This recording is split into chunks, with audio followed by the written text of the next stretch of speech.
mundo donde la ciencia no da una explicación o simplemente trata de explicar lo imposible, presentamos Otros Mundos. Un programa dedicado a investigar e informar sobre lo desconocido, lo oculto y lo extraño, lo insólito y lo inexplicable. Aquí comienza Otros Mundos.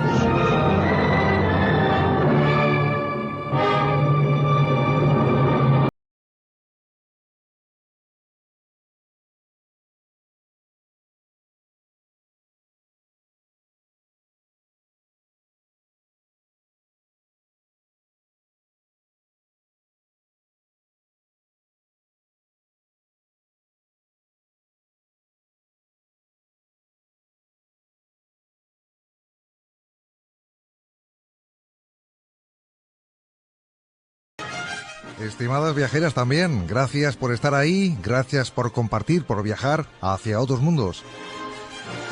Sí, porque iniciamos enseguida ese despegue, ya sabéis que nos lleva hacia el misterio.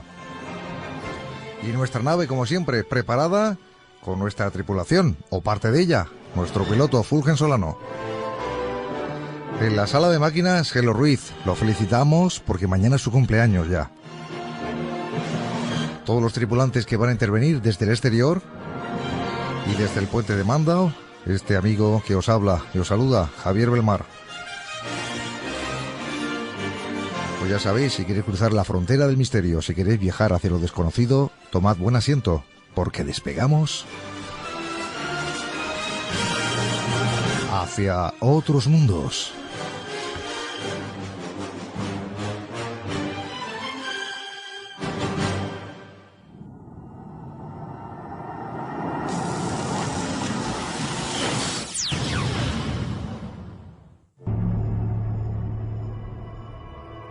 El espacio, ese universo desconocido.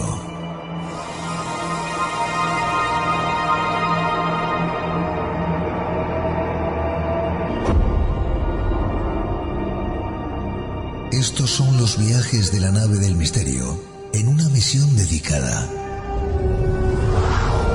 a la exploración del cosmos, a la búsqueda de otras civilizaciones, a la investigación del más allá, al descubrimiento de nuevos enigmas y misterios, y alcanzar esos horizontes donde nadie ha podido llegar.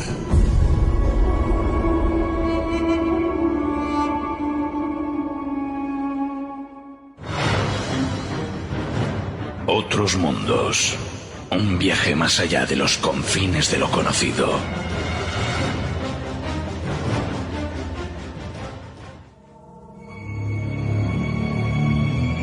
Enigmas y misterios.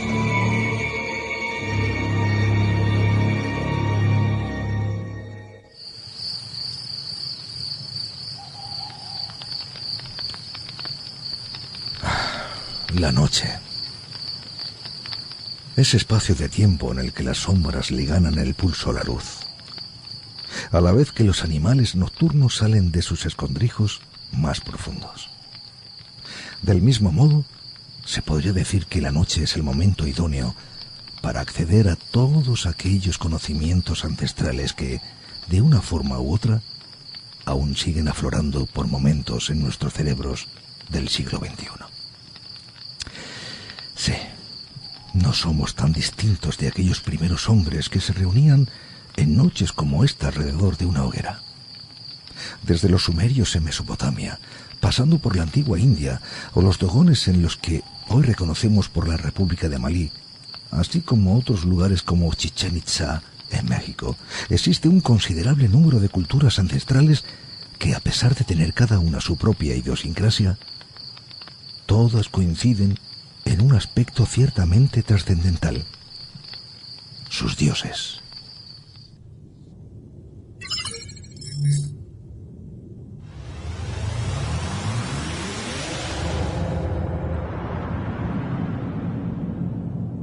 nuestra nave toma un rumbo muy diferente al que nuestra conciencia actual, como civilización, ha tomado en los últimos tiempos. Y es que vamos a echar la vista atrás, o quizás debería decir, más bien, hacia dentro de nosotros mismos. Lo cierto es que, sea de un modo u otro, nuestra nave va a sobrevolar todas esas civilizaciones que alguna vez llegarán a construir un puente con una conexión directa con la divinidad, con los dioses. Una relación estrecha con esos seres que no importa qué cultura ni qué época estudiemos, siempre acaban apareciendo entre las páginas de sus escritos más sagrados.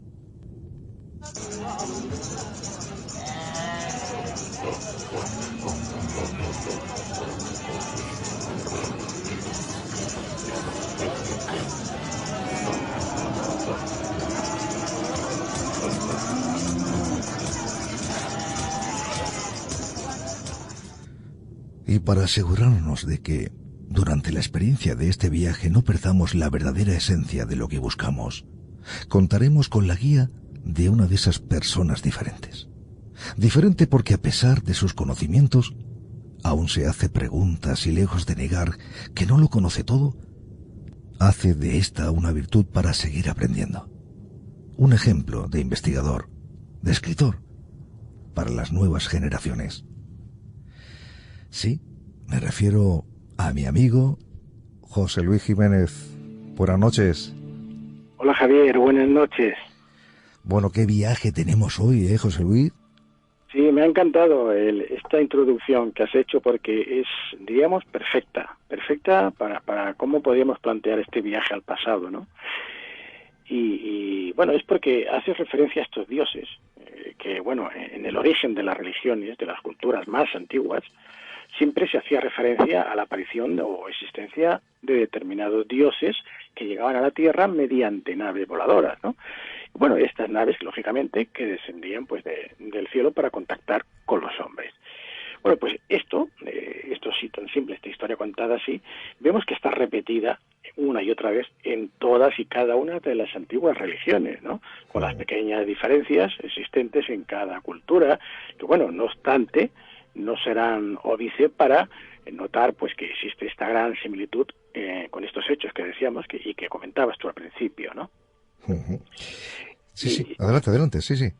Te decía, y es precisamente las historias de estas culturas más antiguas, como tú comenzabas muy bien, la sumeria, la egipcia, la hebrea y después la cristiana, sin olvidar, por supuesto, la hindú o la maya, donde se habla de los hijos de un dios o de dioses venidos del cielo.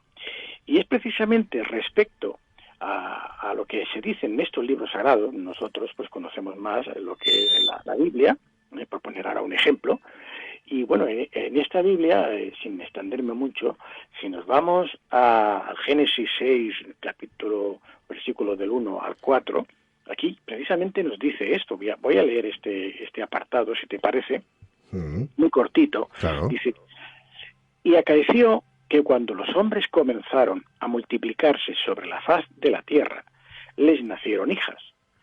Viendo los hijos de Dios que las hijas de los hombres eran hermosas, las tomaron para sí como mujeres, escogiendo de entre todas ellas las que más les agradaban.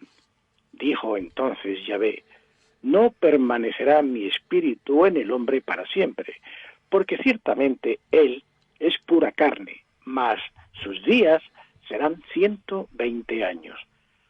Había gigantes en la tierra por aquellos días, y también después, cuando los hijos de Dios se unieron a las hijas de los hombres, y ellas les dieron hijos. Estos son los héroes que fueron desde muy antiguo hombres famosos. Pues fíjate, esto que aparece ya en el Génesis, nos está diciendo muchas cosas en muy pocas palabras, ¿no? Y bueno, no es el único documento antiguo donde vamos a encontrar referencia a estos dioses, ¿no?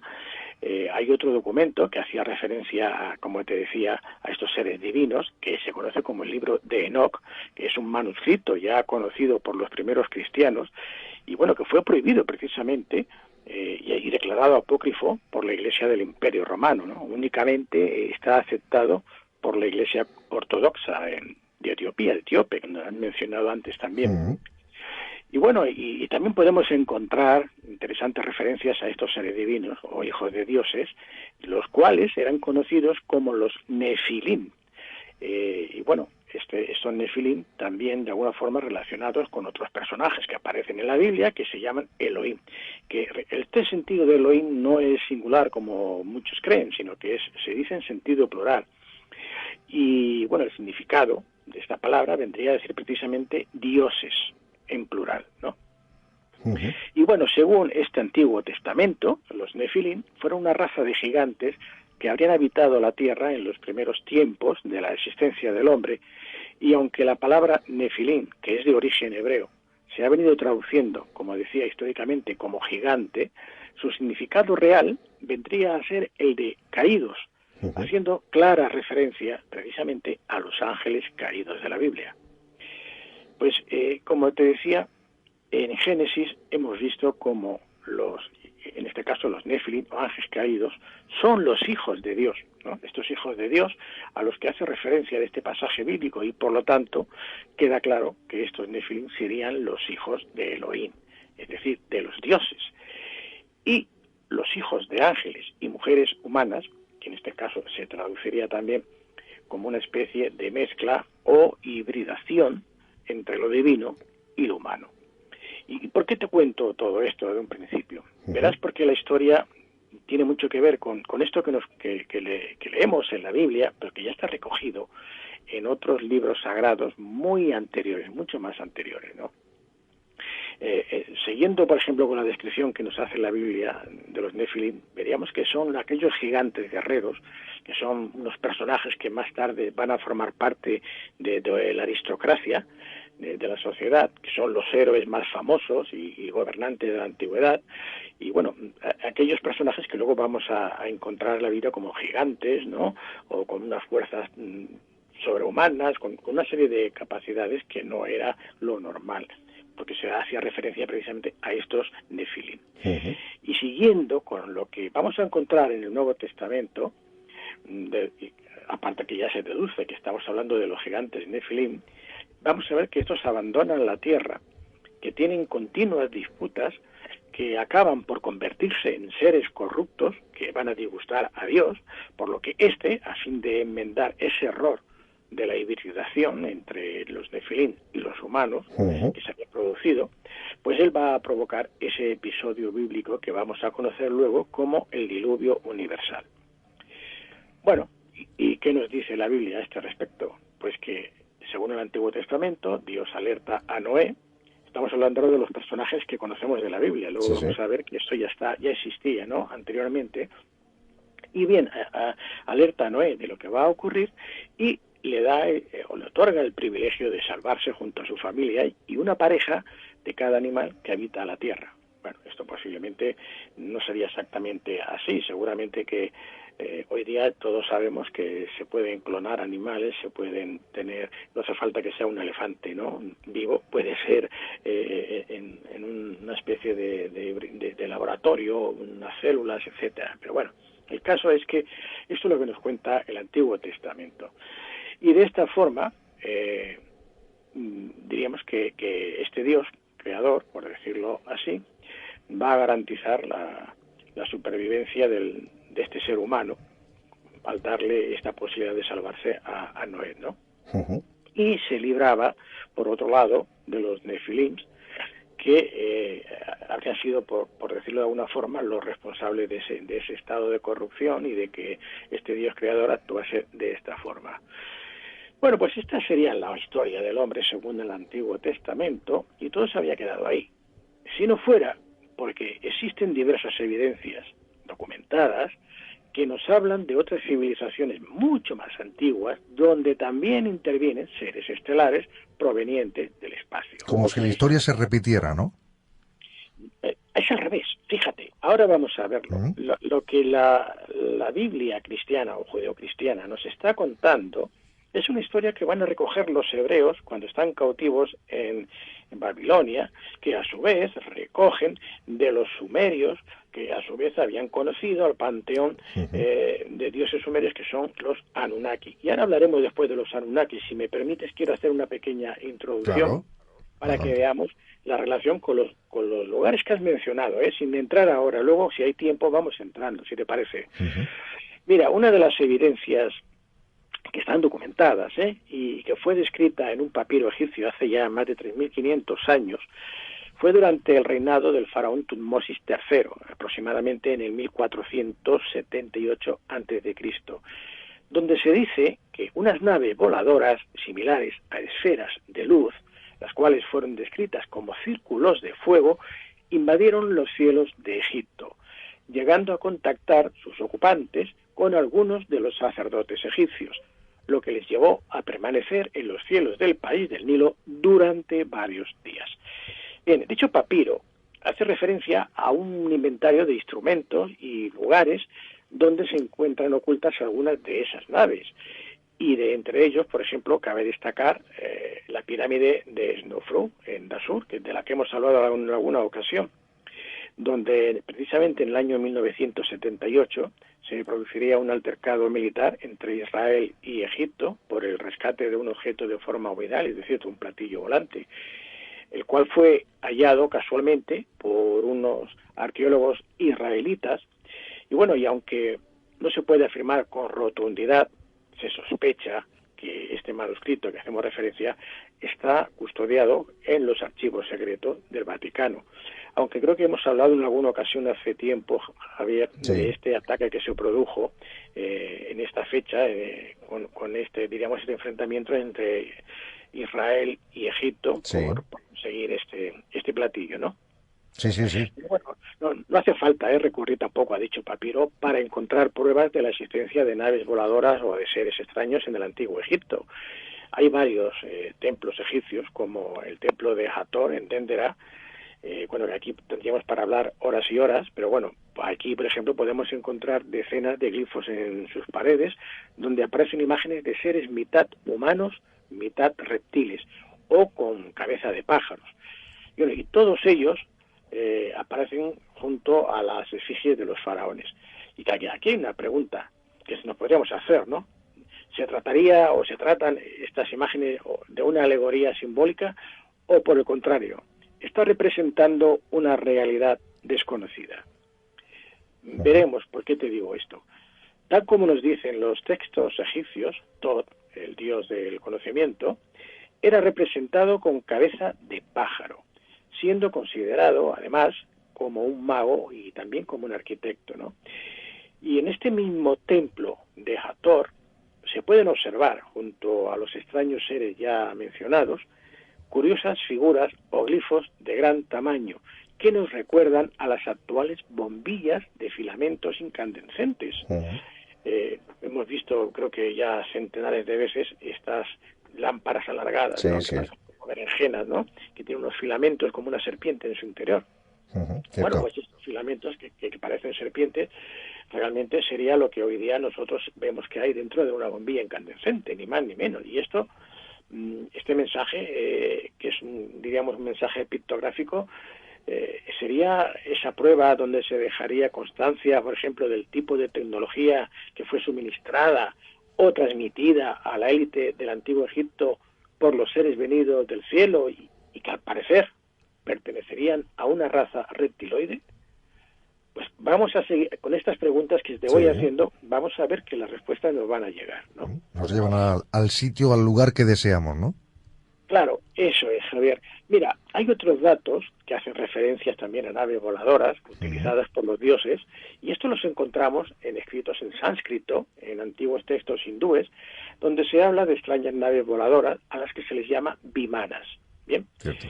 Bueno, entre estos textos, en sánscrito, los más relevantes que podemos encontrar son las epopeyas de Ramayana y también el Mahabharata, donde se hacen alusión a dichas naves voladoras, estos vimanas, ¿no? Aportando toda una detallada descripción de los materiales utilizados para incluso su construcción y también detalles de tipos técnicos. Estos aparatos voladores serían capaces de volar por los cielos, dirigirse a las estrellas y mundos lejanos. Esto es lo que encontramos en estas descripciones. Y después dicen que regresaban a la Tierra. Incluso detallan como en estas naves las utilizaban los antiguos reyes de Asia, que pertenecían a la raza aria, en sus guerras o enfrentamientos bélicos. Y bueno, esto pues nos llevaría también a pensar que los dioses, entre comillas, ¿no?, también eran partícipes del gobierno, o cuando menos del control de los seres humanos en la Tierra. Pues a partir de aquí, de esto que esta entradilla que he hecho, Javier, Sí. era precisamente, como te decía al principio, para adentrarnos un poco en los Anunnakis. ¿Por qué? Porque los Anunnakis diríamos que es el origen de todas estas historias que vamos a encontrar en estas religiones antiguas, culturas antiquísimas, donde el nexo común son estos dioses que vamos a ver que incluso son los mismos, y aunque a veces los nombres puedan diferenciarse en muy pocas palabras, vamos a ver que las cualidades de ellos prácticamente son las mismas, incluso la procedencia. Por ejemplo, el nombre Anunnaki hace referencia a las deidades que conforman el panteón sumerio y acadio en Mesopotamia. Y bueno, también se les puede denominar Anumna, ¿no? Pero realmente se les conoce, casi todos los conocemos como Anunnaki.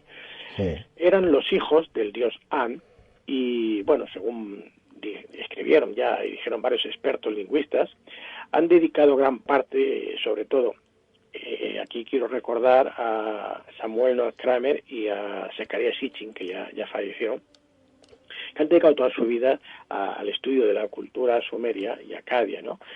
Y estos dos investigadores, asiriólogos, que como se les denomina, bueno, Zecharia Sitchin quizás es más conocido porque escribió toda una serie de libros, que haremos referencia a algunos de ellos, donde, bueno, no causaron no poca polémica, quiero decir, entre la comunidad científica, sobre todo la comunidad oficialista y más ortodoxa, ¿no?, de los que más adelante, por ejemplo, vamos a comentar algunas de estas discusiones que se provocaron.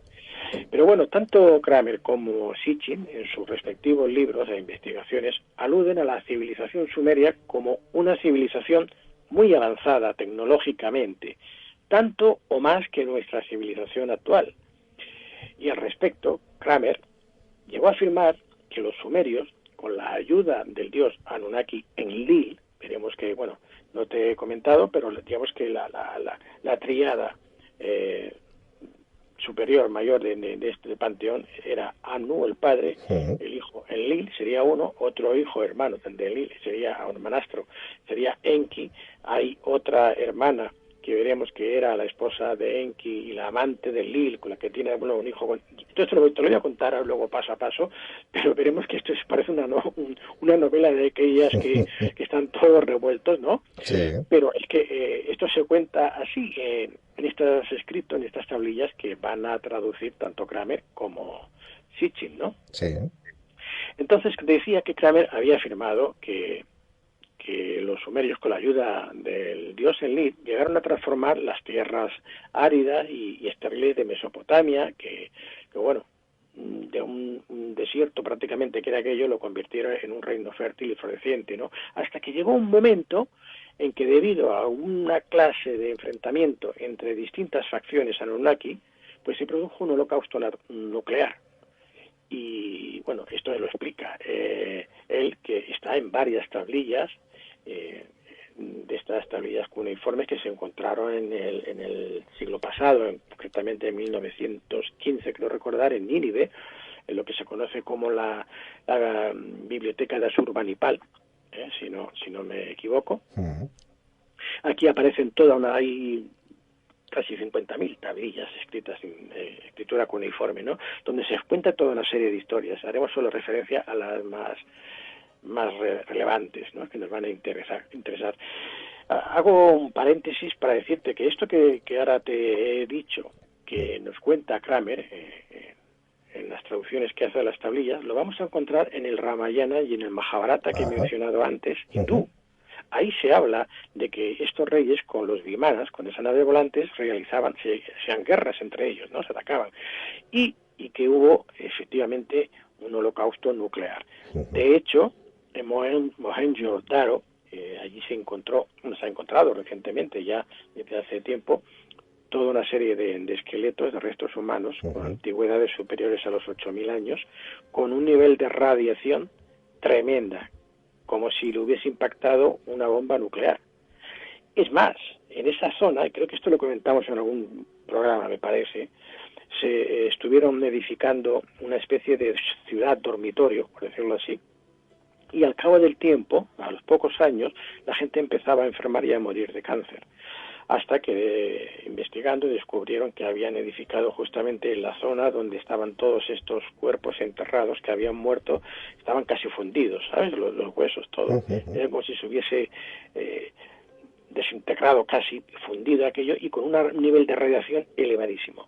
Entonces, cerraron esa ciudad, la gente ya dejó de vivir allá, y bueno, y eso está allí, evidentemente, como un lugar que no se puede vivir, no se puede pasar, pero han pasado más de 8.000 años. Ya sabemos que el nivel de radiación puede permanecer durante 50.000 años en el lugar. Entonces, bueno, ahí tenemos la prueba de lo que nos estaba contando Kramer, por ejemplo, que había traducido de las tablillas sumerias. Bien. Bueno, y sobre Zecharia Sitchin, a mí me gusta mucho Zecharia Sitchin, ha escrito varios libros, ¿no? Sí. Y algunos de los libros más famosos o más conocidos es el de 12º Planeta, ¿no? Traducido al español, y que bueno, que él además Zecharia Sitchin no solamente tradujo tablillas sumerias, él fue uno de los traductores, junto con el filólogo inglés John Marco Allegro, de traducir los manuscritos del Mar Muerto. O sea, yo creo que le han dicho de todo a este pobre Zecharia Sitchin, cuando el hombre realmente era un erudito y un conocedor de lenguas muertas, de arameo, de hebreo, de todo, ¿eh? Entonces es de los pocos que tenía conocimientos al respecto. Pues bueno, este hombre que estudió también las tablillas de arcilla, de escritura cuneiforme, y que, como te he dicho, eran tablillas del Imperio Sumerio de hacía más de 6.000 años, encontradas en Nínive, él aquí tradujo las tablillas, y lo que él dijo diferenciaba un poco, ¿no?, de Noah Kramer. Bueno, en uno de estos textos sumerios que tradujo Zecharia Sitchin, que se conoce como Enuma Elish, viene, bueno, la traducción también puede ser como la epopeya de la creación, que se conoce, ¿no?, este nombre, ¿no?, sería la traducción, por decirlo así. Bueno, pues aquí se narraría como unos seres similares a los Nefilim, por eso decía antes de los Nefilim, hablábamos, veremos las referencias, las relaciones que hay, y que estaban descritos, evidentemente, en el Génesis, habrían llegado a la Tierra hace ahora, fíjate, 450.000 años. Estos seres eran conocidos con el nombre de Anunnaki, que en la traducción vendría a ser algo así como los que del cielo vinieron a la Tierra. Bien, según Sitchin, estos Anunnaki serían los responsables de la creación de la raza negra de África, al llevar a cabo una intervención en el ADN de los hombres de entonces y algún animal similar al mono, con la intención de que les sirvieran de esclavos para explotar las minas de oro. Bueno, Sitchin, como te he comentado, es autor de varios libros más, ¿no?, sobre todo relacionados con la saga de los Anunnaki, y hay uno que en concreto el título es El libro perdido de Enki, donde relata de qué manera se llegó a realizar la intervención genética en el ser que después se convertiría en el Homo sapiens, es decir, de lo que vamos a ser nosotros. Bueno, voy a hacer una pequeña sinopsis, Javier, si te parece. Sí, bien. adelante, claro. Un pequeño resumen del contenido que se muestra en el capítulo de esta tablilla, se conoce como la sexta tablilla, y que se corresponde con la creación precisamente del primer hombre, que se va a llamar, fíjate, Adamu. Bien, en este capítulo, Enki, el hijo de Anu, revela un secreto a los líderes Anunnaki, que hasta entonces solo él conocía, informándoles de que en el Apsu es la estepa africana, le llamaban ellos así, con este nombre, deambulaba un ser salvaje con una fisonomía similar a los Anunnaki, por lo que si se acrecentaba su esencia vital, es decir, si se manipulaba su ADN, con la de los Anunnaki, se le podría elevar, es decir, evolucionar, hasta convertirle en un trabajador primitivo inteligente. Bueno, Enlil se enfada, le llama la atención, le grita y tal, y le dice que la creación únicamente le pertenece al Padre de todo principio y que por lo tanto ellos no tenían derecho a manipularla. E incluso la esposa de Enki y hermana, porque estaba casado con su hermana, se llamaba Nimag, y esta además era la amante de Enlil, o sea, cuando decía que esto parecía un culebrón, ¿no? Le dice también, se pone de acuerdo con Enlil, le dice que solamente le iban a dar su imagen, la imagen de los Anunnaki, a un ser que ya existiese, ¿no? Que no podían crear algo nuevo. Bueno, ellos, hay discusiones, deliberan, y como necesitaban, según dice Zecharia Sitchin, el oro con urgencia, ¿no? Para poder sobrevivir en el planeta que ellos vinieron, que es el planeta Nibiru, hablaremos también un poquito de ese tiempo. Bueno, pues los líderes al final votan afirmativamente y autorizan la manipulación genética y la creación de este nuevo ser. Bueno, pues Enki, Nima, que es la mujer y hermana, y Ninjitsida, que este era el hijo de ambos, inician los experimentos. Pero los primeros intentos no obtienen el éxito hasta que después de varios fracasos pues se consigue el modelo perfecto y al que le van a poner el nombre que te he dicho antes, Adamu. Entonces, bueno, Nimag, ella ya contenta, tal, pues, como atribuyéndose todo, dice, bueno, pues mis manos los han hecho, los líderes Anunnaki, muestra de agradecimiento, la renombra Nimag con el título de Ninti, que significa señora de la vida. Y aquí tendría que hacer un pequeño paréntesis, porque esto es lo que luego en las imágenes que solemos ver de la diosa madre creadora de vida, ya que viene desde los Anunnakis, hace referencia precisamente a este pasaje que nos cuenta esta tablilla, con la que luego en diferentes culturas y religiones antiguas vamos a ver representada a esta diosa madre pues como Astarte, como por ejemplo, llegar hasta la Virgen María, por ejemplo, ¿no? En el cristianismo, ¿no? Varias diosas que son las que en definitiva estarían representando a esta Nimag, a esta primera señora de la vida. Por eso se le llamaba la diosa de la vida. ¿Bien? Bueno, la ahora Ninti, esposa de Enki, ayuda a Enki a crear la mujer, la hembra que necesita, ¿no? Que se va a llamar Tiamat, y lo hace pues con una hembra terrestre. Los seres terrestres creados, tanto Adamu como Tiamat, son híbridos, y aunque se pueden emparejar, se pueden tener relaciones sexuales, en cambio no pueden procrear. Entonces el hijo, el Ninjitsida, el hijo de Enki, añade 2 ramas de esencia al árbol de la vida de los terrestres. Es decir, modifica el ADN de los seres humanos creados. Ninjitsida, todos cuando vemos a veces el caduceo, ¿no? de Esculapio, de los médicos, que veremos que es como 2 serpientes enroscadas, ¿no? Pues esta es la doble hélice del ADN, que es, en este caso sería el emblema de Ninjitsida, lo que él va a utilizar, que curiosamente, pues fíjate, sí se ha ido trasladando en el tiempo hasta nuestros días, ¿no? Y curiosamente, pues es un símbolo, un emblema de la medicina. Exactamente, sí. Y bueno, ya más tarde, Enlil descubre que se han llevado a cabo modificaciones y creaciones que no fueron aprobadas y decide expulsar a los terrestres de Edín. Fíjate, Edín, que para nosotros es en la Biblia el jardín del Edén. Y bueno, y tal como hemos visto ya en este extracto que te acabo de comentar, de la tablilla sexta, del mencionado libro perdido de Enki, pues aquí vemos que se dice claramente que la urgencia de que se acepte crear el nuevo trabajador primitivo inteligente se debe a la necesidad imperiosa de conseguir oro para salvar a su planeta Nibiru. Bueno, mira, yo personalmente, Javier, me cuesta creer que ese fuese el motivo real de la necesidad de crear al ser humano para que sirviera de trabajador. Si bien me parece más acertado usar el término de esclavo o servidor, que sería la definición más acorde al cometido que se indica en dicho libro. Pero en cambio, me decanto más por la vanidad del propio Enki y su equipo, ¿no? Su mujer Ninmak y Ninjitsida, por demostrar a todos y a ellos mismos que eran capaces de crear pues un nuevo ser que sirviera a sus intereses. Y esto explicaría también el enfado de Enlil. Al tener conocimiento de lo que habían creado a sus espaldas sus hermanos Enki y Ninmak, y bueno, incluso pues también su sobrino, ¿no? El Ninjitsida.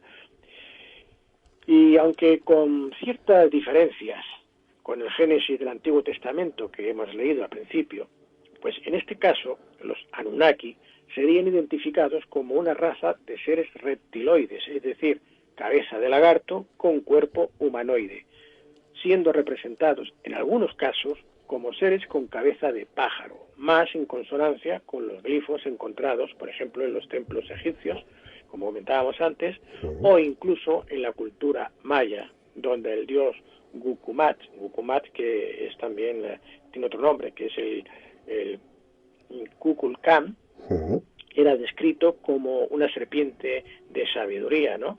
Esta serpiente sería la que otorgaría el conocimiento a la humanidad. Y bueno, esta serpiente, que ya creo que lo hemos comentado alguna vez, es la figura que en la cultura azteca o mexica, que sería el nombre correcto, ¿no? Sería la identificada con el nombre de Quetzalcóatl. Pues bien, estos Anunnakis, o Nefilim de la Biblia, serían los seres extraterrestres que iban a controlar y a manipular en todos los aspectos al ser humano, desde entonces hasta nuestros días. Y bueno, aquí podríamos ahora, si quieres entrar a explicar, no sé si será más interesante esto, o irnos a las similitudes de las otras religiones y culturas, porque lo hemos hecho un repaso rápido para que no vayamos mal de tiempo, ¿sabes? Porque yo sé que me embalo y luego me cuesta frenar. Pero, por ejemplo, según las traducciones que hizo Sitchin de las tablillas sumerias, y tal como él lo explica luego en su libro que te decía antes, el 12º planeta, los Anunnakis habrían llegado a la Tierra procedentes del planeta llamado Nibiru, cuerpo celeste que los sumerios identificaban con el dios Marduk. Si bien en algunos textos babilonios era identificado con el planeta Júpiter. Incluso es mencionado en el Enuma Elis, que hemos mencionado antes, donde es asociado a la estrella polar, llamada en este caso Tubán, en referencia a la constelación de Draco. Bueno, recordemos que Draco significa dragón, y dragón es un reptil. Para Sitchin, Nibiru, también llamado en otros lugares el planeta X o Marduk o Hercólubus, sería el planeta que haría el número 12 de nuestro sistema solar, el cual tendría una órbita excéntrica alrededor de nuestro Sol, y la cual estaría compartida en el otro extremo con otra estrella enana, marrón, y cuya duración orbital sería de unos 3.600 años. Según nos explica Sitchin en este libro, el planeta Nibiru colisionó con otro planeta que existía en nuestro sistema solar, situado entre Marte y Júpiter, y al cual denomina con el nombre de Tiamat. A causa de esta colisión, se formaría la Tierra y el actual cinturón de asteroides situado aproximadamente entre las órbitas de Marte y Júpiter, compuesto por unos 20.000 asteroides, entre los que se encuentra el planeta enano Ceres. Sin embargo, y tal como se descubre en el poema épico de Enuma Elis, de la mitología babilonia, Tiamat era una diosa monstruo que representaría el principio femenino, las potencialidades del caos primigenio. Entonces, cuando Tiamat se une a Apsu era el sol, pues dieron nacimiento a otros dioses, siendo el primero de ellos Lamu es Marte. Luego le seguiría Lahamu sería Venus. Sin embargo, poco después de ser creados, se volvieron molestos y ruidosos para Apsu, o sea, para el Sol, y su esposa Tiamat entonces intervino. Bueno, toda esta historia, que es un poco más extensa, larga, que no hace falta entrar, que cuenta Zecarías Sitchin, lo que viene a narrar es como una mitología quizás, ¿no?, haciendo referencia entonces de que la sangre de Kingu, que era la luna, pues de ahí iban a nacer los humanos, y del cuerpo de Tiamat, a quien Marduk, Nibiru, había encadenado en los pozos del abismo, la iba a partir en dos, se crearía el cielo de su mitad superior y su mitad inferior sería la tierra firme. Son analogías que la vamos a encontrar luego en varios libros religiosos, ¿no?, sagrados de varias culturas. Y es prácticamente igual a las de Britra, que es un asura, un demonio, que se cuenta, que tiene forma de serpiente, de dragón, que se cuentan también en otras literaturas. Y en la mitología hindú, por ejemplo, que se representaría o se identificaría con Sipakli, que es una voraz y primitiva monstruosa criatura marina, mitad cocodrilo, mitad pez. Y bueno, de la región azteca también tendríamos y a Tifón, la divinidad primitiva relacionada con los huracanes en la mitología griega. En fin, que nos está dando una explicación de que todo esto que encontramos en esta mitología o en esta historia de los Anunnakis, la vemos reflejada después con otros nombres, pero explicando casi lo mismo en otras culturas, en otras religiones que están alejadas en otras partes del mundo, ¿no? Y bueno, entonces aquí hay que pensar, bueno, estos dioses eran los mismos, los Anunnakis eran los mismos dioses egipcios, los Anunnakis eran los mismos dioses que estaban en la India, por ejemplo, eran los mismos dioses que luego llegaron, porque nos cuenta el libro sagrado, es como la Biblia maya, el Popol Vuh, nos cuenta toda esta historia, que vienen estos seres volando en su nave de poniente. Fíjate, estamos hablando de la península de Yucatán, en México, ¿no?, donde se encontraban estos mayas, y dicen que vienen de poniente, es decir, de Indonesia, de la parte de la India, ¿no?, con una nave, cuenta en este libro sagrado. Claro, todo esto coincide con el lugar de donde surgen, de Sumeria, de donde surgen todos estos, coincide totalmente. Y bueno, podríamos ver después cómo la información que tienen los sumerios era imposible obtenerla en aquella época con los medios que se disponían, ¿no? Por ejemplo, esto se sustenta en unos conocimientos astronómicos que los sumerios demostraron poseer, y que lo recogen precisamente unos textos que vamos a encontrar que se conocían perfectamente en estos textos, cómo ellos conocían nuestro sistema solar, pero no solamente o únicamente los planetas que ahora existen, que conocemos, ¿no? El Mercurio, de Mercurio, Venus, Tierra, de Mercurio a Neptuno, ¿no? Mercurio, Venus, Tierra, Marte, Júpiter, Saturno, Urano, Neptuno y Plutón, que ahora lo meteremos también, intentaba recordar de memoria. Sino que ellos, como te decía, este planeta, ahora ya se conoce planetoide, alejado del sistema solar, que era Plutón, y que ahora, desde el 2006 creo que ya se le cambió, se le consideraba un planeta pequeño, un planetoide, como te digo, estaba en esta órbita de Neptuno, y fue descubierto, creo que fue en el 1930 exactamente, por Clyde William Tobacco. Alguna vez hemos hablado de eso, ¿no?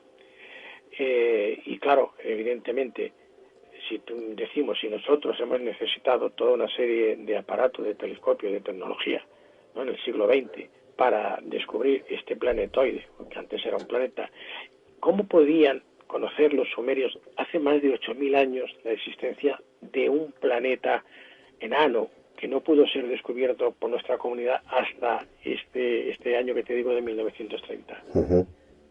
Entonces ahí tenemos otra evidencia más, hay muchas, ¿no?, para ver que efectivamente el origen de la humanidad y el origen de las culturas, de las religiones, que siempre con estos dioses que vienen del cielo, pues nos dirigen siempre al mismo origen, valga la redundancia, que es la de la llegada de estos seres, ya sean los Anunnaki los primeros, sean otros, pero lo que es evidente que todos llegan del cielo y que poseen un nivel tecnológico mucho más avanzado al que poseemos hoy día nosotros mismos, ¿no? No sé si hay tiempo, si quieres podemos incluso hablar cómo se produce la creación del hombre diríamos, actual, el Homo sapiens sapiens, a partir de este animal, de este homínido que encuentran los Anunnakis en la estepa de África, ¿no? Porque de alguna manera esto desvirtúa, ¿no?, la teoría de Charles Darwin del origen de las especies, porque, por ejemplo, cuando aquí nos dicen, si analizamos de alguna forma la teoría de la evolución de las especies que plantea Charles Darwin en su libro 1859, creo que fue, donde él dice que el hombre evoluciona a partir del mono, pues bueno, yo repasando, leyendo, veo que contiene grandes lagunas que no pueden ser explicadas si no es con una intervención externa. Y en este caso, a través de los Anunnaki, tal como propugnan los escritos sumerios que hemos hablado. Claro. Mira, ya Charles Darwin tuvo problemas en su momento para explicar las lagunas que se encuentran en la evolución del ser humano, ¿no? Y incluso en su libro, El origen de las especies, él se ve obligado a utilizar la expresión generación espontánea cuando intenta explicar el origen de la vida. Sin embargo, serán otros científicos los que darán una respuesta más acertada a dicha cuestión, aun cuando ello suponga contradecir a la comunidad científica u oficialista, ¿no? Y este es el caso incluso de un profesor, se llamaba Copegge, que era director del Centro de Investigación de la Probabilidad Biológica. Creo que era un sacerdote o algo así. Y bueno, este hombre calculó la probabilidad para que sucediera dicha generación espontánea de la vida a la que hacía referencia Darwin, ¿no? O lo que es lo mismo, la primera célula obteniendo un resultado de 1 elevado, o sea, 1 en relación elevado con 10 ceros detrás, elevado a 23. Es decir, a ver si te lo explico bien, porque es un poco difícil de explicar. Complicado, sí. Una posibilidad contra un 10 o un 1 seguido de 22 ceros. Te digo 22 ceros porque si lo he intentado leer y no puedo, ¿sabes? Porque me voy trillones de millones, ¿sabes? Es imposible, ¿no? Claro. Entonces, simplificándolo todo esto, esta probabilidad casual o generación espontánea, como dice Charles Darwin, para la evolución de la vida, tal como la conocemos, lo que dijo este profesor era que es imposible. O sea, es una posibilidad contra no sé cuántos trillones de trillones. ¿Bien? Y era un sacerdote. Quiero decirte que, bueno, ya sabemos que aquí en la religión, pues los sacerdotes creen en un hacedor, en un creador, ¿no? Y bueno, por lo tanto, después de todo esto que hemos repasado, yo creo que se puede afirmar, sin temor a equivocarnos, que Darwin erró en lo esencial. Y prueba de ello son las diferentes especies de homínidos que supuestamente deberían guardar cierta semejanza en el grado de evolución con el hombre actual. Y sin embargo, vemos como en otros homínidos, como son los chimpancés o gorilas, la diferencia evolutiva con el ser humano es abismal. Si la evolución de las especies, tal como la plantea Darwin, se hubiese aplicado a todas las criaturas siguiendo el mismo criterio, la diferencia entre los chimpancés y los seres humanos apenas sería constatable. Y bueno, según la teoría de la evolución de las especies aplicada al hombre, el origen de este se habría producido a partir de lo que se denomina, en este caso, como ancestro común, es decir, los chimpancés y gorilas, lo cual se habría producido hace ahora de 5 a 6 millones de años. El siguiente paso evolutivo se produciría con el homínido llamado Australopithecus. Este habría existido hace aproximadamente 4 millones de años. Tenía un tamaño similar a un gorila y ya empieza a caminar con 2 pies. A continuación, después de ahora haría pues 2 millones y medio de años, aparece en escena el homínido que se consideraría el primer ser humano y al que se le denomina Homo habilis, el cual representa ya una diferencia prácticamente de un 30% mayor en el tamaño del cerebro con respecto a su antecesor, el Australopithecus. Bien, 1 millón de años después del Homo habilis aparece el Homo erectus. De hace ahora pues 1,5 millones de años. Y bueno, este ya mejora su marcha bípeda, ya incrementa su capacidad craneal, digamos que se le nota que hay mucha diferencia, ¿no? Pero tiene que pasar otro 1.100.000 años después de del Homo erectus, para que, bueno, o lo que es lo mismo, hace 400.000 años desde ahora, para que nos entendamos, ¿no? Para que aparezca lo que conocemos como el Homo neanderthalensis. Y a este ya se le considera un humano arcaico, capaz de comunicarse. Bueno, realmente hace casi 2 días, diríamos, que hace 250.000 años, que aparece el Homo sapiens. Y a este es al que ya sí que se le considera un humano premoderno, con un cráneo casi esférico, y por fin llegamos al Homo sapiens sapiens, es decir, nuestra especie, el humano que ya pues es considerado moderno. Bueno, como podemos comprobar por las fechas de las distintas apariciones del hombre en la Tierra, según esta teoría de la evolución, pues han tenido que pasar entre 1,5 millones o 1 millón de años en cada paso evolutivo desde el ancestro común hasta el Homo erectus. Y sin embargo, a partir del Homo erectus, y como si se hubiese adelantado la evolución de la especie humana, los siguientes cambios evolutivos se van produciendo con una inusitada rapidez. Pues bueno, de pasar, por ejemplo, una media de 1 millón a 1,5 millones de años entre una especie a otra, pues nos encontramos con que de repente, prácticamente, la evolución se acelera, produciéndose un cambio antinatural, por decirlo de una forma, que no sigue las reglas de la teoría de la evolución. Y tanto es así que incluso la comunidad científica tiene que acudir al recurso del eslabón perdido para poder justificar tan gran evolución del ser humano.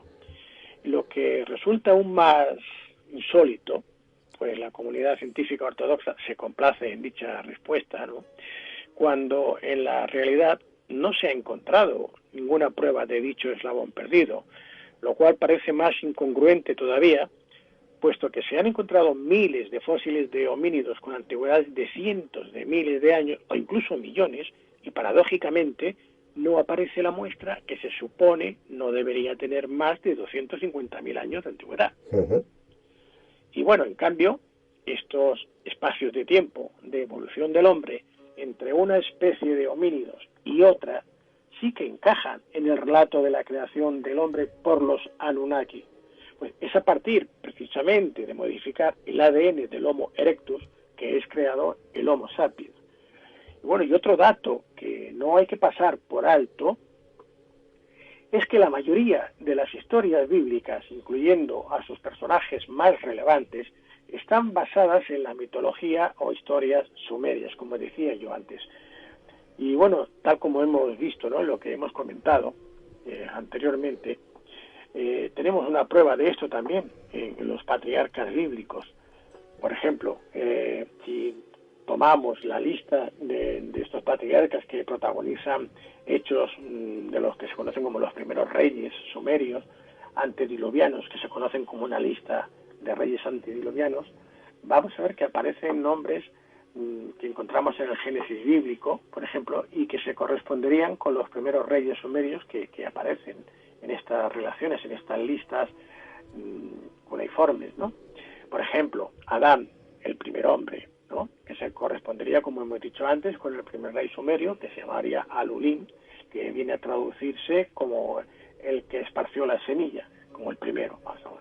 Luego encontramos el nombre de Set, que es hijo de Adán, y este se correspondería, por ejemplo, con Al-Algar, que sería el hijo del Alulim, del rey que hemos comentado anteriormente. Luego tenemos a Abel, hijo de Adán también, que es asesinado por su hermano Caín, y se corresponde con el nombre de Dumucid, que viene a significar como el pastor asesinado. Todo esto lo tenemos en esta historia que nos tradujeron Sikria Sitchin y Kramer.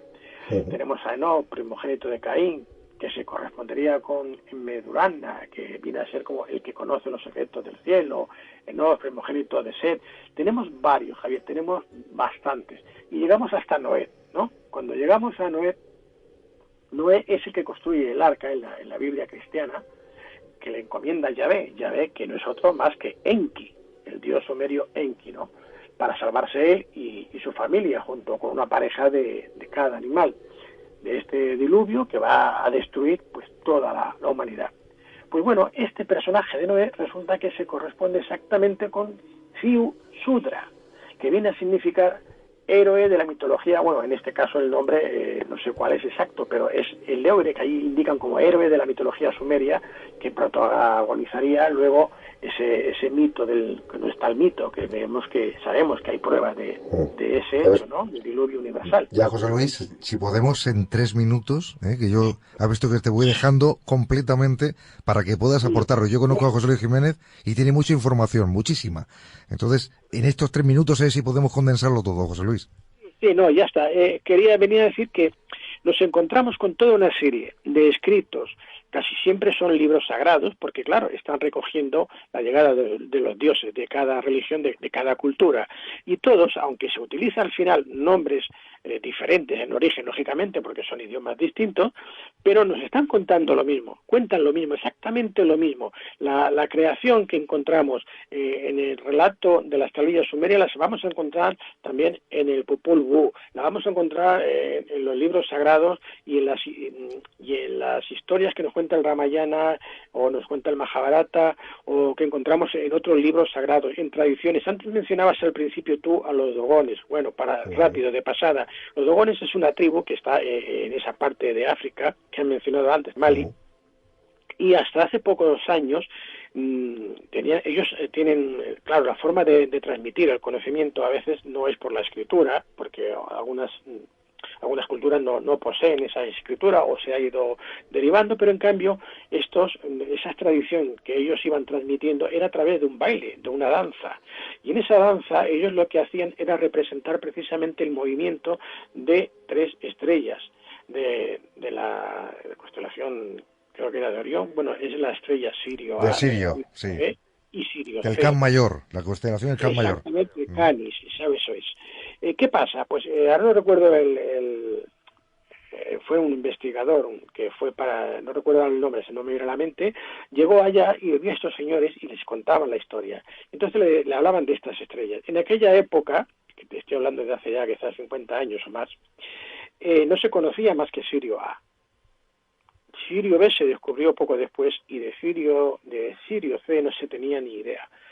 Luego con el Hubble, el telescopio Hubble y con el instrumento, pues ya sí se descubrió y claro, se dieron cuenta de que a aquellos indígenas de allá, los dogones, le estaban contando una historia que le transmitieron los dioses que habían venido del cielo, que les habían dicho de dónde venían, que venían de Sirio. Y les contaron todo y ellos lo transmitían con esa danza, ¿no?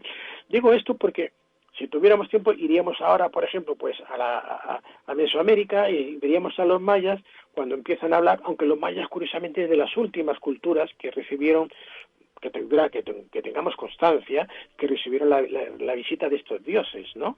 El famoso Kukulcán que comentaba, que viene a ser el Quetzalcóatl de los mexicas anteriores, y esto ya sería pues en el siglo XV, 1400 y algo, cuando fundaron esta ciudad.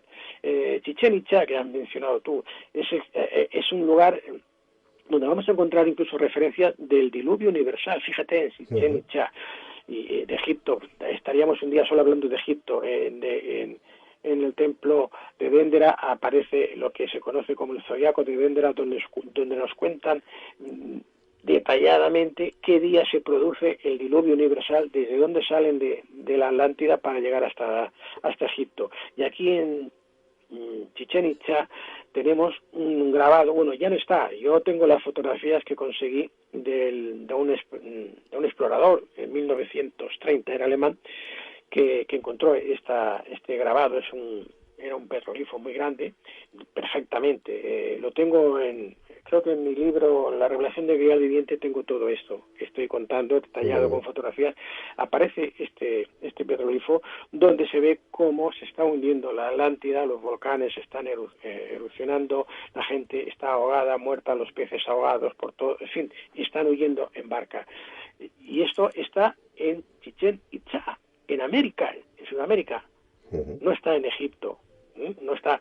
Y también ahí en Chichén Itzá esto esto se lo solicité también un explorador que me lo facilitó hace ya unos años, una fotografía que él encontró allá, lo que es el lirio del Nilo, que se suponía que solamente estaba en el Nilo y que porque no se había encontrado en ninguna otra parte del mundo. Pues también lo tenemos en Chichén Itzá.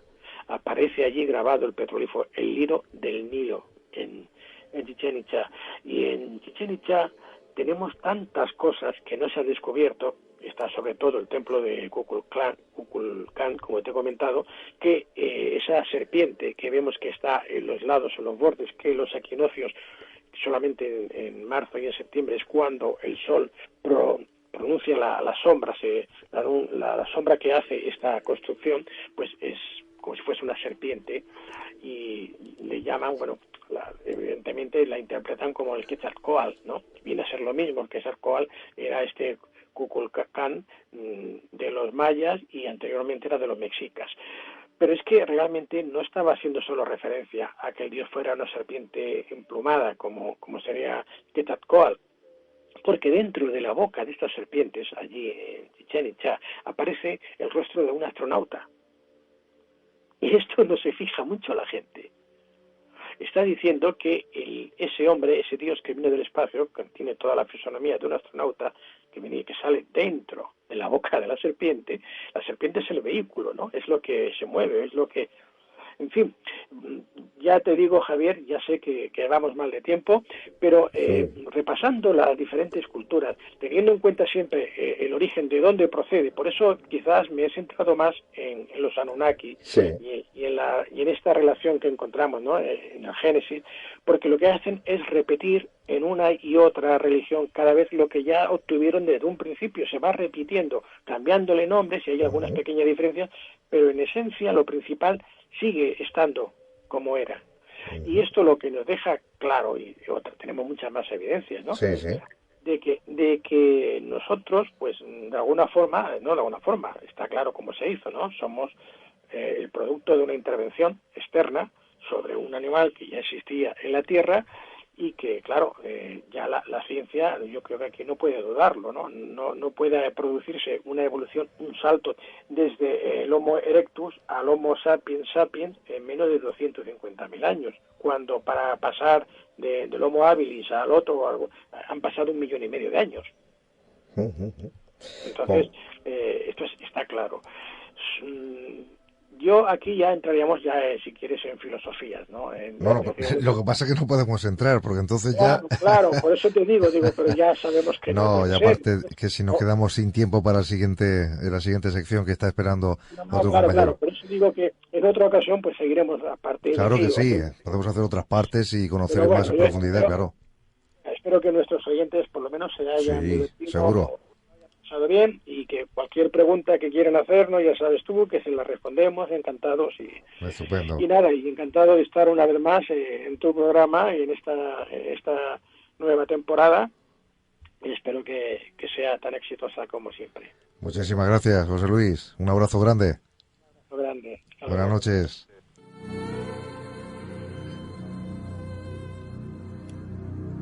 Y llegados a este punto, tenemos que preguntarnos siempre, ¿por qué estamos concretamente aquí, en este mundo en el que siempre debemos determinar de esta forma todo lo que está relacionado, todo lo que nos ha contado José Luis Jiménez, con ese viaje hacia el remoto pasado? Sin duda alguna, sigue siendo un enigma, sigue siendo un misterio.